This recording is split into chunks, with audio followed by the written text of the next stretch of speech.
Today we are going to learn about integration by substitution. This is also called the substitution rule. So let's recall the derivative of a function within a function. So this is chain rule.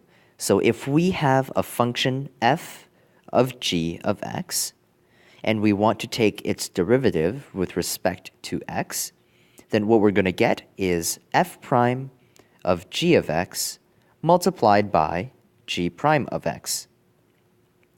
So if we take this chain rule and try to integrate both sides, then what we're going to get is the reverse of this. So right now, I'm just going to put the left side over here. So if we take the integral of f prime of g of x times g prime of x with respect to x, then what we're going to get is just our left-hand side on the top. So that's going to be f of g of x plus c.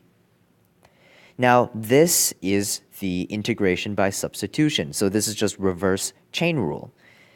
This is actually not the most common form that you'll see the substitution rule in. You'll probably more likely see it in this form. So we're going to let u equal g of x, and we're going to have du over dx, so this is the derivative of u with respect to x, be g prime of x. And more often you'll see this dx moved over to the right-hand side. So all we're going to do is multiply both sides by dx. So we have du equals g prime of x dx. So now you can see that this resembles this. And this part resembles this inside. So what we can do with this is, instead of having our integral in terms of x, we can have it in terms of u. So in doing that, we have the integral of f prime of u du is equal to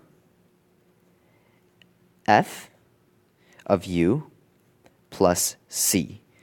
And after we're finished, we can replace u with g of x. So this is the substitution rule. Now let's take a look at an example where we can use the substitution rule to our advantage.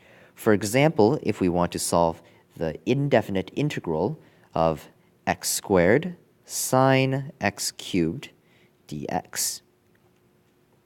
So what we can do in this case is let u be equal to x cubed.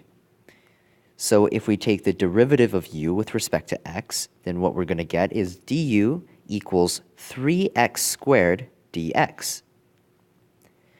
And right now, if we want to rearrange this so that we can get it exactly the same as our original integral, we can divide both sides by 3. So what we're going to get is du over 3 equals x squared dx. Now, if we rewrite our original integral, I can write it like this. So I'm just moving the x squared and the sine x cubed like around. This is just exactly the same thing as the first line.